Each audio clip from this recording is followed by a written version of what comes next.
My name is Evelyn Carter, and I am 71 years old.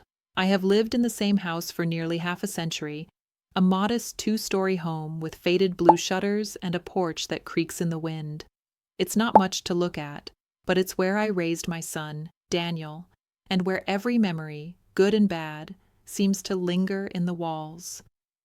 I never imagined that the place I cherished most would become the center of a betrayal so deep it would shake the very foundation of my life. The story I'm about to tell you isn't just about a house.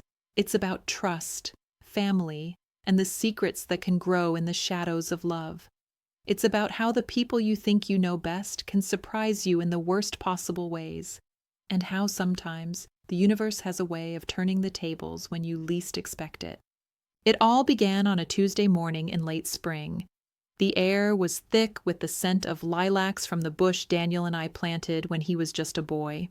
I was sitting at the kitchen table, sipping my coffee and reading the local paper, when the doorbell rang. I wasn't expecting anyone, so I shuffled to the door, my slippers whispering against the hardwood floor. Standing on the porch was a woman I'd never seen before. She was tall, with sharp cheekbones and a crisp navy suit, her hair pulled back in a severe bun. She held a clipboard in one hand and a set of keys in the other. "Mrs. Carter?" she asked, her voice polite but distant. "Yes," I replied, feeling a prickle of unease. "I'm Julia from Maple Realty. I'm here to do the final walkthrough before the new owners move in." I stared at her, the words not making sense. "I'm sorry, there must be some mistake. I'm not selling my house." She glanced at her clipboard, then back at me, her expression softening just a fraction. "I have the paperwork right here. The sale closed last week. The new owners are scheduled to move in on Friday." My heart pounded in my chest. "There must be some mistake," I repeated, my voice trembling. "I never signed anything. I never agreed to sell." Julia hesitated, then handed me the clipboard. My hands shook as I scanned the documents. There, in black ink, was my name, my signature, on a contract I had never seen before. I felt dizzy, the room spinning around me. "I'm sorry, Mrs. Carter," Julia said gently. "Maybe you should call your son. He's listed as your power of attorney." I closed the door in a daze, clutching the clipboard to my chest. My mind raced. Daniel, my only child, the boy I had raised alone after his father died, the man I had trusted with everything, including the legal documents I never fully understood. I fumbled for my phone and dialed his number, my fingers numb. He answered on the third ring. "Hey, Mom, everything okay?" I tried to keep my voice steady.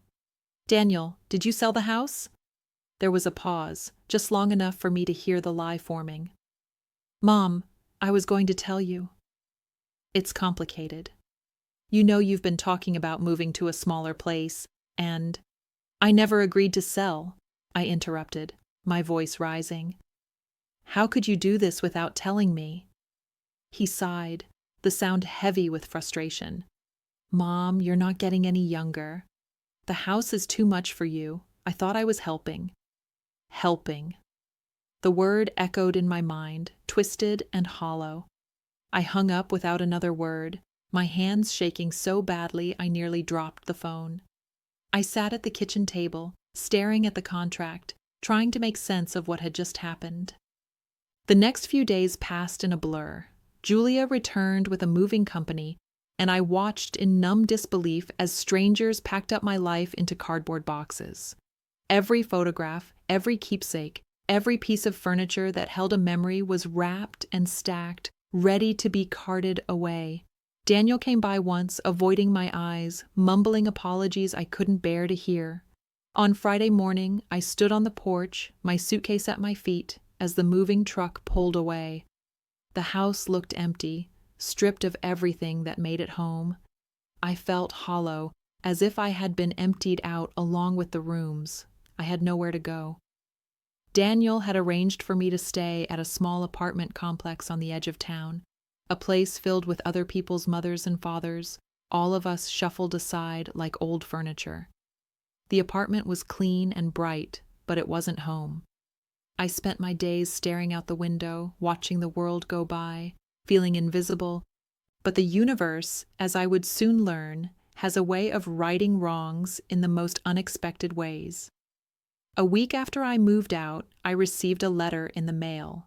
The envelope was thick, the paper expensive. Inside was a formal invitation, written in elegant script.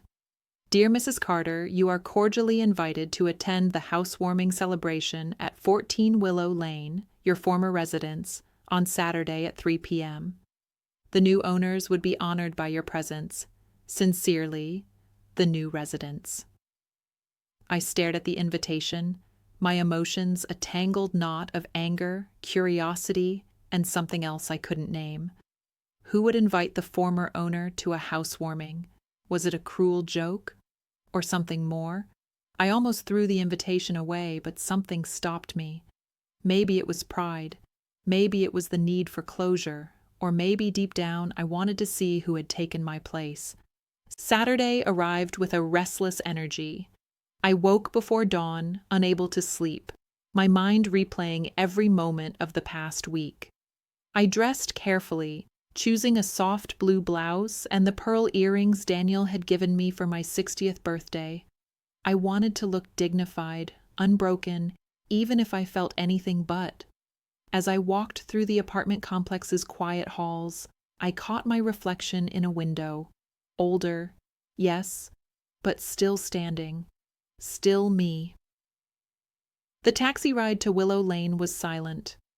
I watched the familiar streets pass by, each one holding a memory. Daniel's first bike ride, the corner store where I bought his favorite candy, the park where we'd spent lazy summer afternoons. When the car stopped in front of my old house, I hesitated, my hand on the door handle. The house looked the same, but different. The shutters had been painted a cheerful yellow, and a new wreath hung on the door. There were balloons tied to the mailbox, fluttering in the breeze. I stepped out, my heart pounding. A small crowd had gathered on the lawn, neighbors, a few children, and a couple I didn't recognize. The woman was petite, with silver hair and a warm smile. The man beside her was tall, with kind eyes and a gentle manner. They greeted guests with easy laughter, their hands entwined. As I approached, the woman turned to me, her smile widening. "You must be Mrs. Carter. I'm Helen, and this is my husband, Robert. We're so glad you could come." I forced a smile, unsure what to say. "Thank you for inviting me." "I wasn't sure." Helen squeezed my hand. "We wanted to meet the woman who made this house a home. We've heard so much about you from the neighbors. Please, come in." Inside, the house was transformed. The walls were freshly painted, the floors gleamed, and sunlight poured through the windows. But there were still traces of my life, my rose-patterned curtains in the kitchen, the dent in the banister where Daniel had crashed his toy truck, the faint scent of lavender from the sachets I'd tucked into drawers. Helen led me to the living room, where guests mingled over coffee and pastries. She introduced me to everyone, her voice warm and genuine. "This is Mrs. Carter, the heart of this house for nearly 50 years. People smiled, some offering hugs, others sharing stories about the neighborhood. I felt a strange sense of comfort, as if I were both a guest and a ghost, present and absent at the same time. After a while, Helen pulled me aside. "I hope you don't mind, but I wanted to ask you something. Would you tell us about the house, its history, the memories you made here?" I hesitated, emotion rising in my throat. But as I looked around at the faces, curious, kind, eager to listen, I found myself nodding. "Of course," I said softly. We gathered in the living room, the guests settling onto couches and chairs. I began to speak, my voice trembling at first, then growing stronger as the memories poured out. I told them about the day we moved in, Daniel's first steps on the kitchen floor, the birthday parties in the backyard, the storms that rattled the windows but never shook our sense of home. I spoke of laughter and loss, of quiet mornings and noisy holidays, of the love that had filled every corner. As I spoke, I saw tears in Helen's eyes, and Robert squeezed her hand. The guests listened in silence, some nodding, others wiping their eyes. When I finished, the room was quiet for a moment, then filled with gentle applause. Helen hugged me, her voice thick with emotion. "Thank you, Mrs. Carter. You've given us a gift. We promise to honor this house and the memories you've shared." I smiled, a genuine smile this time, feeling a weight lift from my heart. For the first time since Daniel's betrayal, I felt seen, valued, not just as a former owner, but as a person whose life had mattered. As the afternoon wore on, I wandered through the house, touching the walls, the banister, the window frames. Each touch was a goodbye, but also a blessing. I realized that while the house was no longer mine, the memories would always belong to me.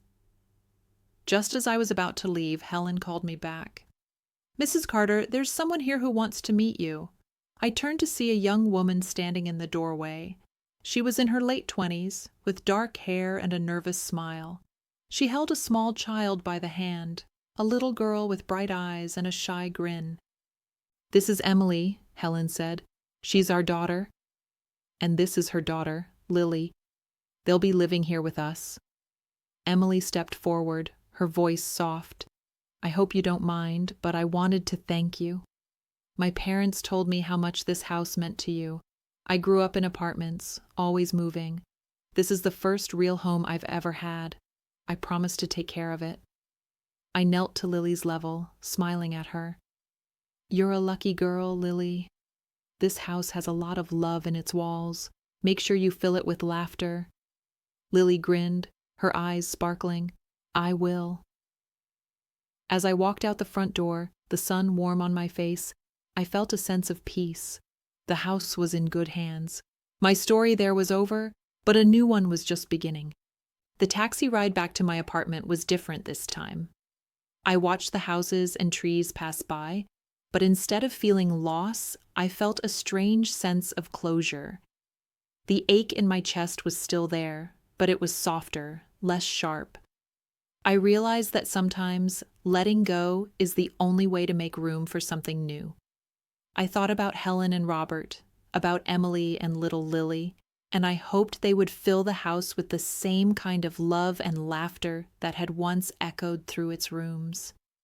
When I got home, I made myself a cup of tea and sat by the window, watching the late afternoon sun slant across the parking lot. I thought about calling Daniel, but the words I wanted to say tangled in my mind. Anger, disappointment, and love all mixed together, making it hard to know where to begin. Instead, I wrote him a letter.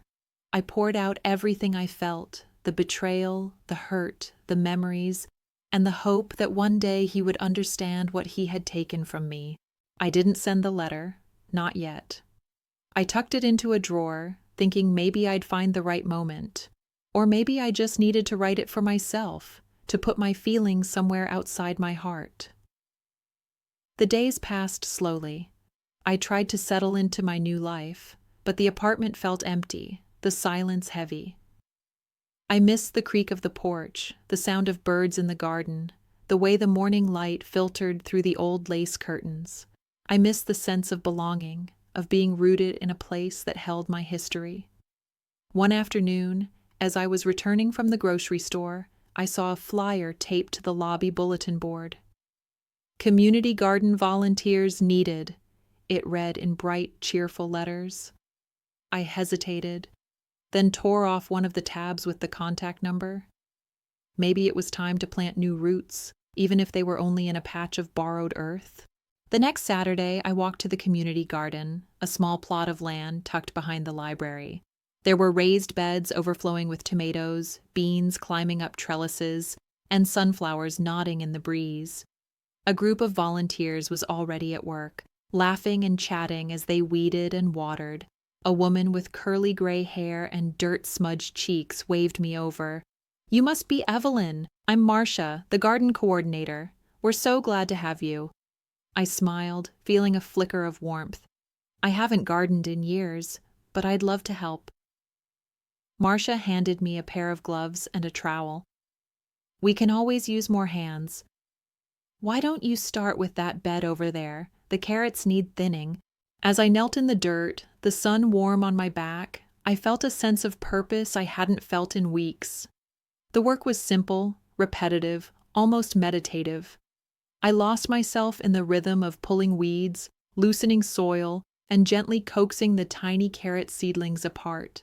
The other volunteers welcomed me with easy conversation, sharing stories about their families, their gardens, their lives. By the end of the morning, my knees ached and my hands were stained with earth, but I felt lighter. Marcia pressed a bag of fresh lettuce and a bunch of radishes into my hands. Take these home. You've earned them. I thanked her, feeling a genuine smile spread across my face.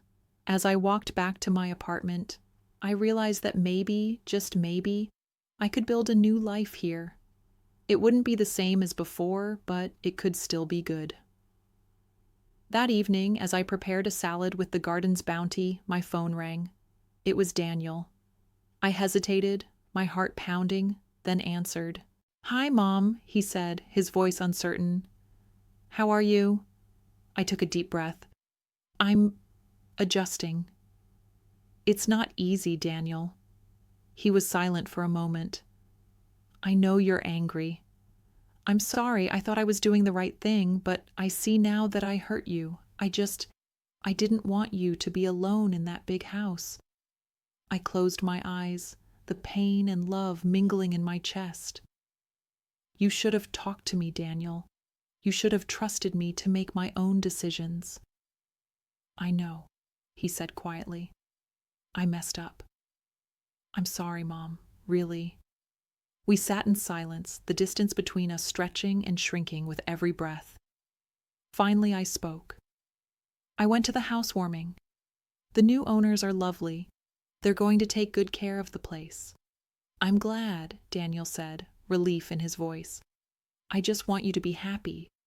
"I will be," I said, and for the first time, I almost believed it. After we hung up, I sat by the window, watching the stars appear one by one.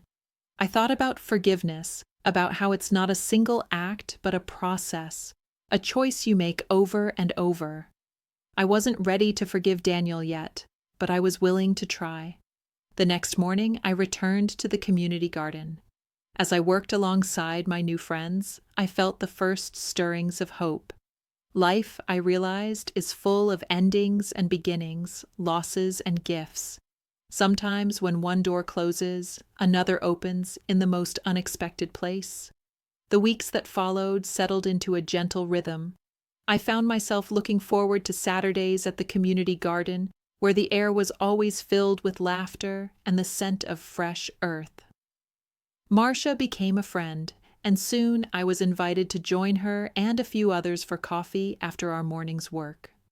We'd sit at a little cafe on Main Street, sharing stories and slices of pie. And for the first time since leaving my house, I felt a sense of belonging. One afternoon, as I was tending to the tomatoes, Marcia approached with a mischievous glint in her eye. "Evelyn, we're having a potluck next weekend. You have to come, and you have to bring your famous lemon bars. Everyone's been talking about them since you brought them last time." I laughed, surprised at how easily the sound came. "I'd be happy to. I'll even make a double batch." The potluck was held in the garden, tables set up between the rows of vegetables, strung with twinkling lights as dusk fell. People brought dishes from their childhoods, recipes passed down through generations. There was music, and children ran between the beds, their laughter ringing out like bells. I watched it all, feeling a warmth in my chest that I hadn't felt in a long time. As the evening wore on, Marcia sat beside me, her voice soft. "You know, Evelyn, you're a part of this place now. We're lucky to have you," I smiled, blinking back tears. "Thank you, Marcia. I didn't realize how much I needed this." She squeezed my hand. "Sometimes life gives us what we need, even if it's not what we expected." That night, as I walked home under the stars, I thought about her words. I thought about the house I'd lost and the new life I was building. I realized that while I missed my old home, I didn't miss the loneliness that had crept in after Daniel moved out, after friends had drifted away, after the world had grown quieter. Here, in this new chapter, I was finding connection again. A few days later, I received another letter, this one in a plain envelope, the handwriting unfamiliar. Inside was a short note. Dear Mrs. Carter, I hope this finds you well. My name is Sarah, and I am the social worker assigned to Helen and Robert's granddaughter, Lily. I wanted to let you know that your kindness at the housewarming made a big difference. Lily has had a difficult time adjusting to new places, but she talks about you often. She says you told her to fill the house with laughter. She's been doing just that. Thank you for making her feel welcome. Sincerely, Sarah. I read the letter twice, my heart swelling. I hadn't realized how much my words had meant, how a simple kindness could ripple outward. I wrote back, sending Lily a small book of garden stories and a note encouraging her to plant her own flowers in the backyard. As the days grew longer and the garden flourished, I found myself changing too. I started volunteering at the library, reading to children on Wednesday afternoons. I joined a knitting group at the community center, where we made blankets for the local shelter. My calendar, once empty, began to fill with new commitments, new friendships, new reasons to get up in the morning. One evening, as I was leaving the library, I saw Daniel waiting outside. He looked nervous, shifting from foot to foot, his hands stuffed in his pockets. "Hi, Mom," he said, his voice tentative. "Daniel," I replied, surprised but not unkind. He took a deep breath. "I wanted to see you. I've been thinking a lot about what happened. I know I hurt you and I'm so sorry. I thought I was protecting you, but I see now that I was just making decisions for you, not with you." I studied his face, seeing the boy he once was and the man he had become. It's not easy to forgive, Daniel. But I'm trying. I hope you are too. He nodded, his eyes shining. I am. I want to make it right if you'll let me. We walked together in silence, the evening air cool and sweet. For the first time in months, I felt the possibility of healing, of rebuilding our relationship, not as mother and child, but as two adults learning to trust each other again. That night, I sat by my window, watching the moon rise over the rooftops. I thought about all I had lost and all I had found. I realized that home isn't just a place, it's the people we love, the memories we carry, and the new beginnings we allow ourselves to embrace. Summer deepened, and with it, my sense of renewal. The community garden became my sanctuary, a place where I could lose myself in the rhythm of planting, watering, and harvesting. Each week, I watched the beds transform, tiny green shoots unfurling into lush rows of beans, tomatoes ripening to a glossy red, sunflowers stretching tall and proud toward the sky. The garden was alive, and so was I. One Saturday, as I was gathering cucumbers, Marcia approached with a smile. "Evelyn, would you like to help organize the Harvest Festival this year? We could use your experience, and your lemon bars, of course." I hesitated, surprised by the invitation. "I've never organized a festival before." Marcia laughed. "Neither have most of us. That's what makes it fun. Besides, you have a way of bringing people together." Her words warmed me, and I agreed. Over the next few weeks, I threw myself into planning. I called local musicians, arranged for food trucks, and helped design flyers with bright, cheerful colors. The other volunteers rallied around, each offering their own talents. The garden buzzed with excitement, everyone working toward a common goal. As the festival approached, I found myself thinking less about the house I'd lost and more about the community I was building. I realized that, in some ways, I was more connected now than I had been in years. The loneliness that had haunted me after Daniel's betrayal was slowly being replaced by friendship, purpose, and a sense of belonging. The day of the Harvest Festival dawned bright and clear. The garden was transformed, tables laden with homemade pies and preserves, children's artwork strung between the trees, a small stage set up for music and storytelling. Neighbors arrived in droves, bringing dishes to share and stories to tell.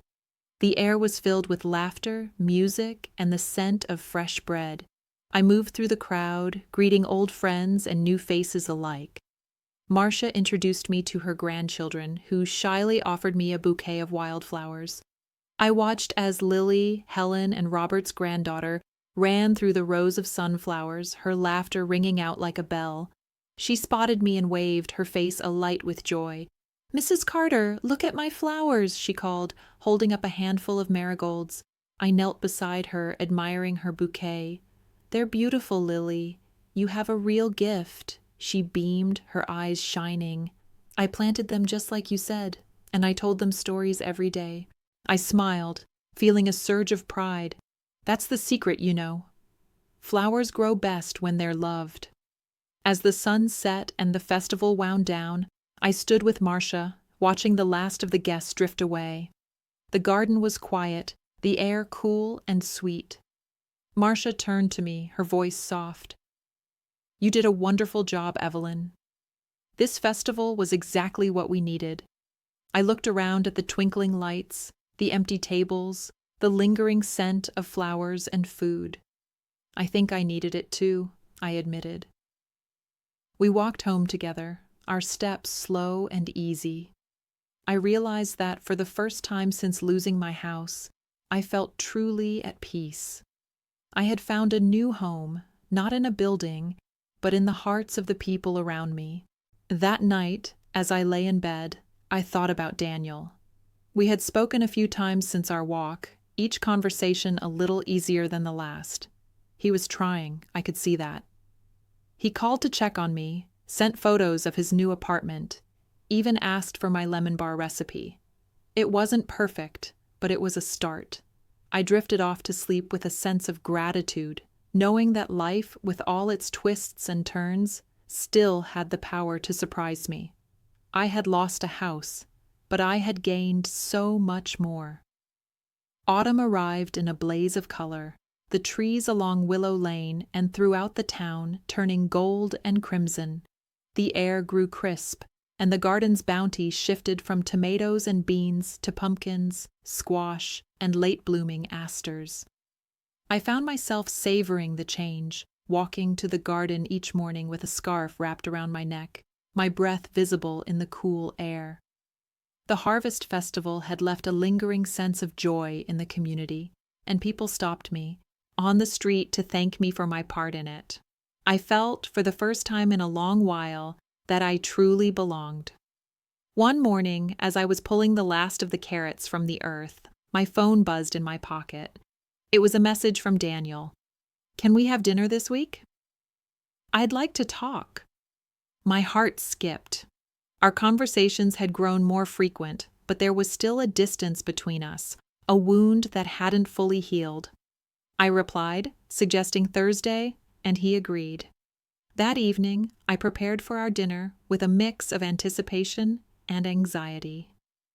I set the table in my small apartment, lighting a candle and placing a vase of marigolds, Lily's marigolds, in the center. I cooked Daniel's favorite meal, roast chicken with rosemary and potatoes, just as I had when he was a boy. When he arrived, he looked older, more tired than I remembered, but his eyes softened when he saw me. "Hi, Mom," he said, stepping inside and hugging me. The embrace was awkward at first, but then he held on a little longer, as if he needed it. We sat down to eat, the conversation tentative at first. We talked about the weather, the garden, his work. But as the meal went on, Daniel grew quiet, pushing his food around his plate. Finally, he looked up, his eyes shining with unshed tears. "Mom, I need to tell you something. I know I hurt you. I know I betrayed your trust. I thought I was doing the right thing, but I see now that I was wrong. I was scared. Scared of losing you. Scared of being alone. Scared of not being enough. I thought if I controlled things, I could keep you safe, but all I did was push you away." I listened, my own eyes filling. Daniel, I know you meant well, but you took away my choice. You made decisions for me, not with me. That's not love. That's fear." He nodded, tears slipping down his cheeks. "I'm so sorry, Mom. I wish I could take it back." I reached across the table, taking his hand. "We can't change the past, Daniel, but we can choose what we do now. I forgive you, not because it didn't hurt, but because I love you. And I want us to move forward." He squeezed my hand, relief flooding his face. "Thank you, Mom. I want to be better. I want to be the son you deserve." We finished dinner, the conversation lighter now, filled with memories and laughter. For the first time since the house was sold, I felt the old closeness returning, a bridge being rebuilt one word at a time. After Daniel left, I sat by the window, watching the city lights twinkle in the distance. I thought about forgiveness, about how it's not a single act, but a journey. I knew there would still be hard days, moments when the loss of my home would ache like an old wound. But I also knew that I was stronger than I realized, and that love, real, honest love, could survive even the deepest hurt. The next morning, I returned to the garden, my heart lighter. Marcia greeted me with a hug, and together we planned the fall planting. We decided to try garlic and winter greens, laughing at our ambition. As we worked, I shared the story of my dinner with Daniel, and Marcia listened with the patience of a true friend. "You're brave, Evelyn," she said. "It takes courage to forgive." I smiled, feeling the truth of her words. It takes courage to start over, too. As the weeks passed, I found myself more involved in the community than ever. I volunteered at the food pantry, helped organize a coat drive for the winter, and even started a small book club at the library. My days were full, my heart open to new experiences and friendships. One afternoon, as I was shelving books at the library, I heard a familiar voice behind me. "Mrs. Carter?"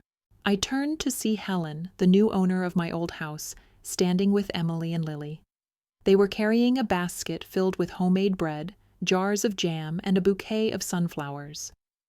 "We wanted to thank you," Helen said, her eyes shining, "for everything you did for us, for the house, for Lily, for making us feel welcome." Emily nodded, her voice soft. "We love the house. It feels like home now, and Lily talks about you all the time." Lily grinned, holding out a small envelope. "I drew you a picture, Mrs. Carter. It's our house, with lots of flowers." I took the drawing, my heart swelling. "Thank you, Lily." "It's beautiful." Helen hugged me, her embrace warm and genuine. "You're always welcome at Willow Lane, Evelyn." "Always." As they left, I looked at the drawing, tears in my eyes. I realized that while I had lost a house, I had gained something far more precious, a sense of connection, of community, of belonging. My story wasn't over. In many ways, it was just beginning. Winter crept in quietly, blanketing the town in a hush of snow and soft gray skies. The garden beds lay dormant beneath their cover of frost, but the community's spirit remained vibrant. I found myself busier than ever, helping Marcia plan a holiday potluck and organizing a mitten drive for children in need. The library was bustling with families seeking warmth and stories, and I cherished my afternoons reading aloud to wide-eyed children, their cheeks rosy from the cold. One evening, as I was knitting by the window, Daniel called. His voice was lighter, more at ease than I'd heard in months. "Mom, I was wondering if you'd like to come over for dinner this weekend. I want to cook for you this time." I smiled, touched by the gesture. "I'd love that, Daniel." Saturday arrived with a gentle snowfall. I bundled up and made my way to Daniel's apartment, a cozy space filled with the scent of roasting vegetables and fresh bread. He greeted me with a hug, and for the first time in a long while, I felt the easy comfort of family. We ate together, sharing stories and laughter. Daniel showed me photos from his recent hiking trip, and I told him about the mitten drive and the children at the library. The conversation flowed naturally, the old tension replaced by a new sense of understanding. After dinner, Daniel grew quiet. He poured us each a cup of tea and sat across from me, his hands wrapped around the mug. "Mom, I've been thinking a lot about what happened with the house. I know I can't undo it, but I want to make it right. I've started looking for a place where we could build new memories together. Maybe a little cottage outside town with a garden. Would you consider it?" The offer surprised me, and for a moment I didn't know what to say. I looked at my son, saw the hope in his eyes, and realized how much we had both changed. "Daniel, I appreciate that, but I think I'm finally finding my place here. I have friends, a community, and a life I never expected. I don't need a new house to be happy. I just need you in my life." He nodded, a smile spreading across his face. "I understand, Mom. I just want you to know that I'm here for you, whatever you need." We sat in comfortable silence, watching the snow fall outside the window. I felt a deep sense of peace, knowing that our relationship was healing, that forgiveness was possible, and that love could grow even in the coldest season. The holidays arrived, bringing with them a flurry of activity. The community garden group organized a winter market, selling homemade crafts and baked goods to raise money for next year's seeds. I baked dozens of lemon bars and knitted scarves for the event, my apartment filled with the scent of sugar and the soft click of needles. On Christmas Eve, Marcia invited me to her home for dinner. Her family welcomed me with open arms, and I found myself surrounded by laughter, music, and the warmth of friendship. We sang carols by the fire, exchanged small gifts, and shared stories late into the night. As I walked home through the quiet streets, snow crunching beneath my boots, I thought about the journey I had taken since losing my house. The pain of betrayal had faded, replaced by gratitude for the new life I had built. I realized that home is not a place, but a feeling, a sense of belonging, of being loved and valued.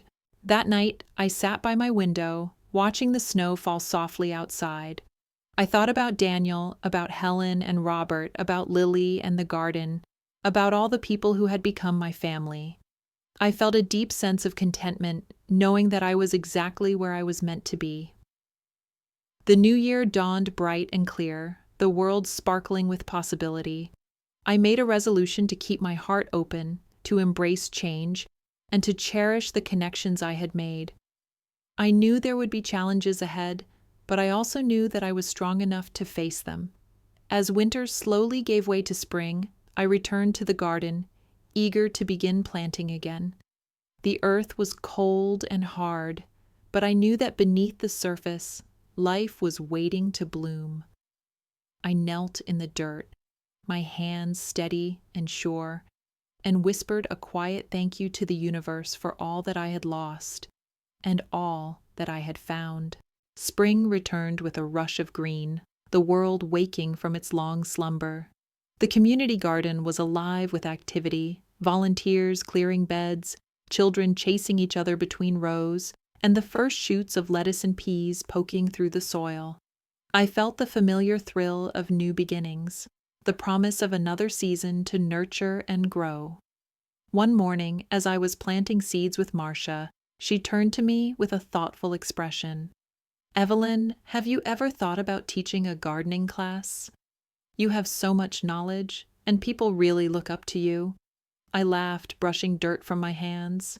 "I'm not sure I'm a teacher, Marcia. I just like to get my hands dirty." She smiled, undeterred. "That's exactly why you'd be perfect. You make people feel comfortable. You make them believe they can do it too." The idea took root in my mind, and by the following week, I found myself standing in front of a small group of eager faces, children, parents, and a few retirees, ready to learn about planting tomatoes. I was nervous at first, but as I spoke, the words came easily. I shared stories from my old garden, tips I'd learned over the years, and the simple joy of watching something grow from a tiny seed. The class became a weekly event, drawing more people each time. We planted herbs, built trellises, and even started a compost pile. I watched as friendships blossomed alongside the flowers, the garden becoming a true gathering place for the community. One afternoon, as I was cleaning up after class, Helen arrived with Lily in tow. Lily ran to me, her hands full of dandelions. "Mrs. Carter, look, I picked these for you." I knelt to accept the flowers, my heart full. "Thank you, Lily. They're beautiful." Helen smiled, her eyes warm. "We wanted to invite you to dinner next week. Emily's making her famous lasagna, and we'd love for you to join us." I accepted, touched by the invitation. The following Thursday, I walked up the familiar path to my old house, the garden bursting with tulips and daffodils. Inside, the rooms were filled with laughter and the aroma of baking bread. Emily greeted me with a hug, and Lily dragged me to her room to show off her collection of pressed flowers. As we sat around the table, sharing stories and passing dishes, I felt a sense of belonging that went deeper than ownership.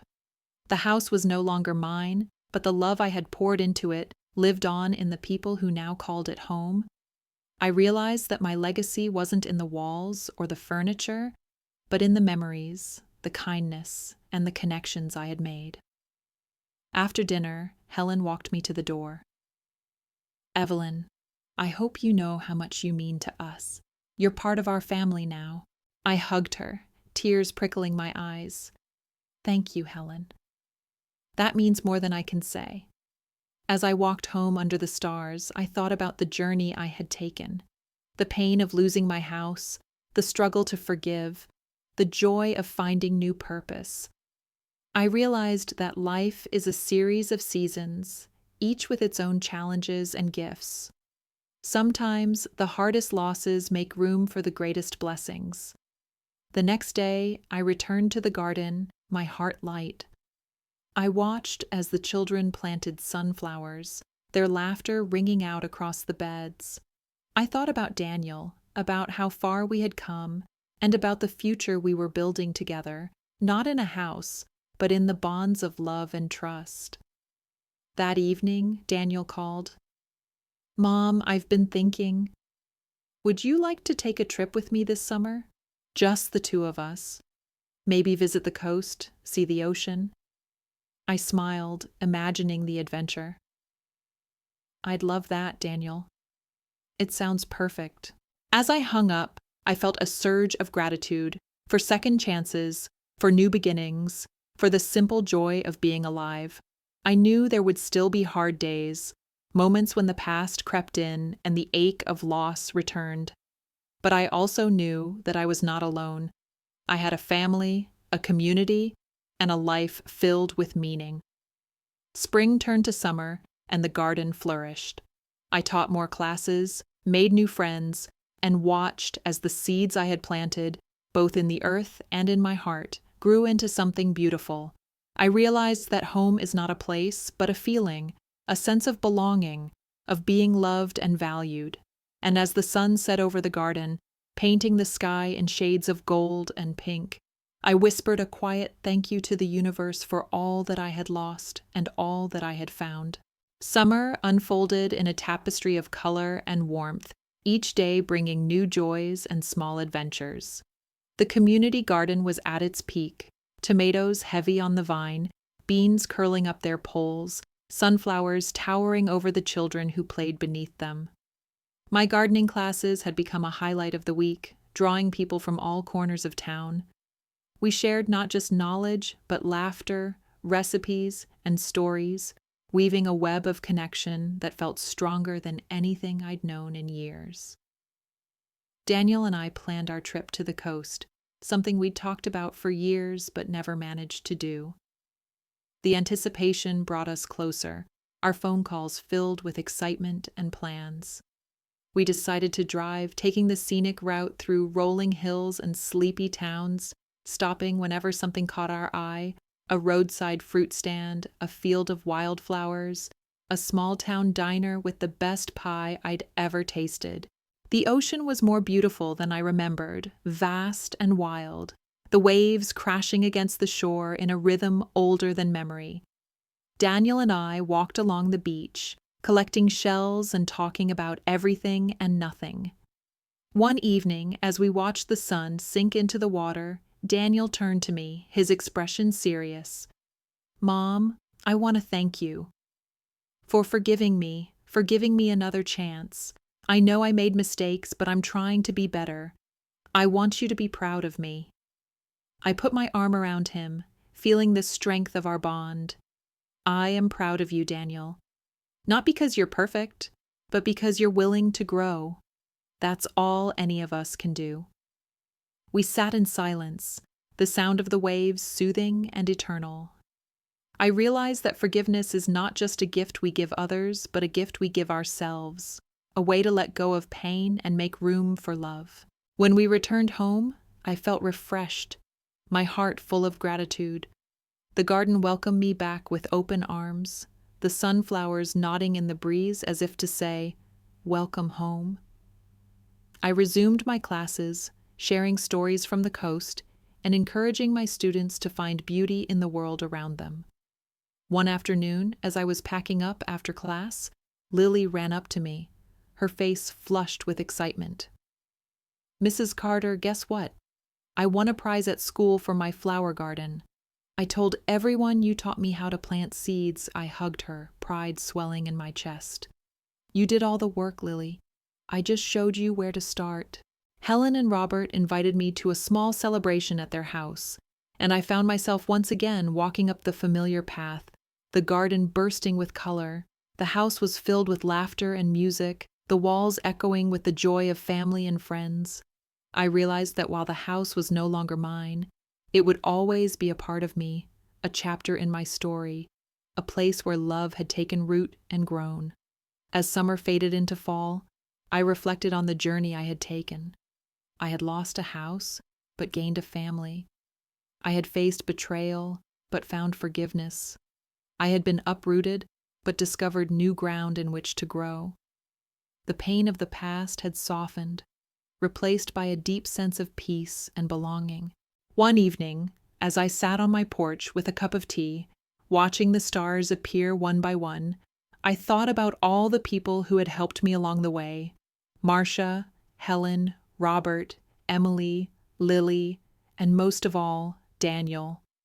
I realized that home is not a place, but a feeling, a sense of being known, accepted, and loved. I whispered a quiet thank you to the universe, grateful for the journey, for the lessons learned, and for the new beginnings that had blossomed from loss. I knew that whatever the future held, I was ready to face it, with open hands, an open heart, and the unshakable knowledge that I was, at last, home. Autumn's arrival brought a golden hush to the world, the leaves swirling in crisp breezes and the garden slowly preparing for its winter rest. I found myself savoring every moment, the crunch of leaves underfoot, the laughter of children as they helped gather the last pumpkins, the way the sunlight slanted through the trees in the late afternoon. The community garden, once a patch of bare earth, was now a tapestry of memories and friendships, each bed holding stories of growth, hope, and healing. As the days grew shorter, I spent more time reflecting on the journey that had brought me here. There were moments when the ache of loss would return, sharp and sudden, but they were fewer now, softened by the richness of my new life. I realized that the pain of losing my house had been the catalyst for everything that followed: the friendships, the forgiveness, the rediscovery of purpose. Sometimes it seemed the universe had to break us open so that new light could find its way in. One afternoon, as I was tidying up the garden beds for winter, Marcia joined me, her cheeks rosy from the cold. "Evelyn, I wanted to ask you something," she said, her voice gentle. "Would you consider joining the garden board next year? We could use your wisdom and your steady hand." I smiled, touched by the trust she placed in me. "I'd be honored, Marcia." "Thank you." We worked side by side, sharing stories and laughter, our breath visible in the chilly air. I thought about how far I had come, from the shock and betrayal of losing my home to the quiet joy of finding a new place in the world. I realized that I was no longer defined by what I had lost, but by what I had found. As Thanksgiving approached, Daniel called to invite me to his apartment for dinner. He cooked a simple meal, roast chicken, mashed potatoes, and apple pie, and we sat together, sharing gratitude for the journey we had taken. We talked about the future, about dreams and plans, about the importance of forgiveness and the power of love. After dinner, Daniel handed me a small box. Inside was a silver locket, engraved with the words, "Home is where the heart is." I opened it to find a tiny photo of the two of us, taken on our trip to the coast. "I wanted you to have this," Daniel said, his voice soft. "A reminder that no matter where we are, we're always family." Tears filled my eyes as I hugged him, the weight of the past finally lifting. I realized that forgiveness had not only healed our relationship, but had also set me free.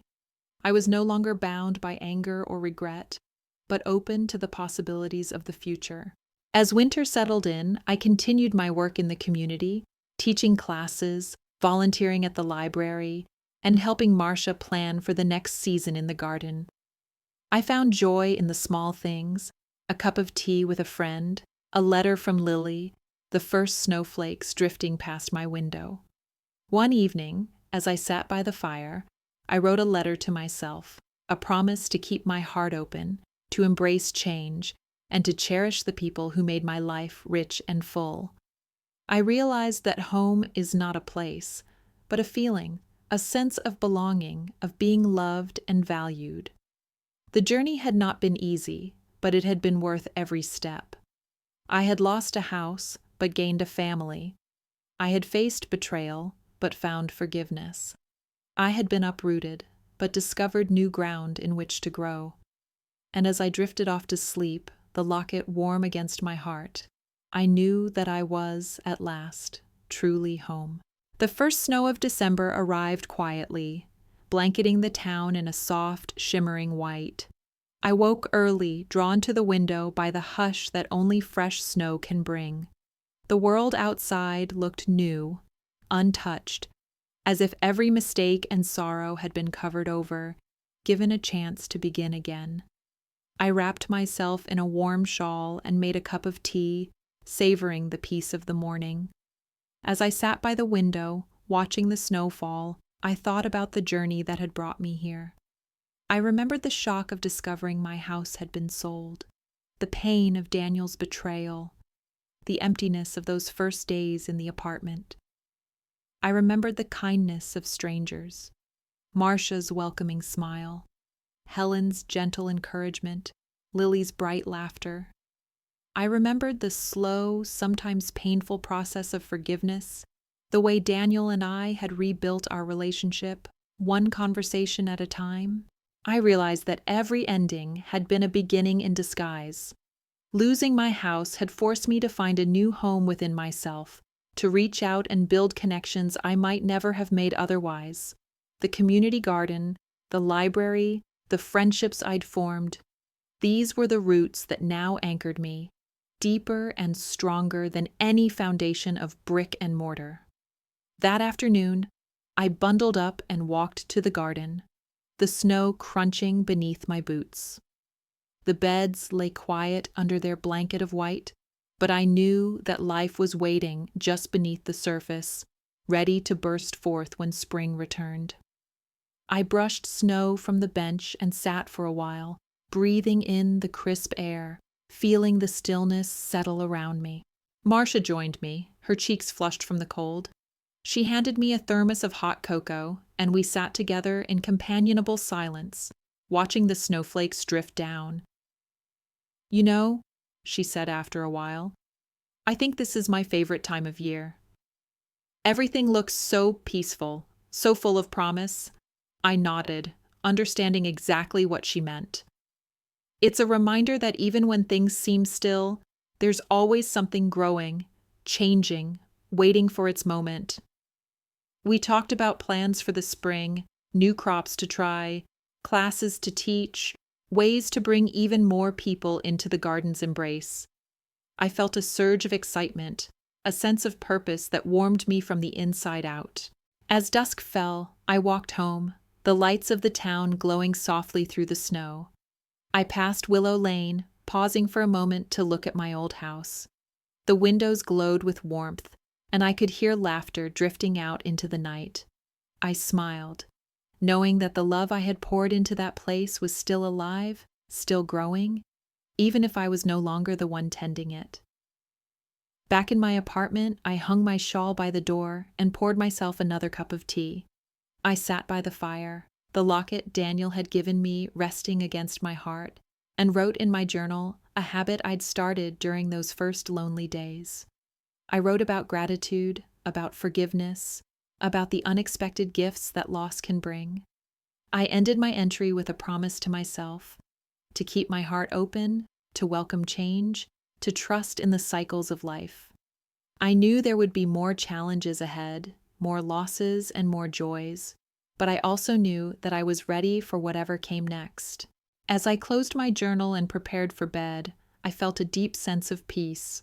I was home, not in a house, but in a life I had built with courage, kindness, and love.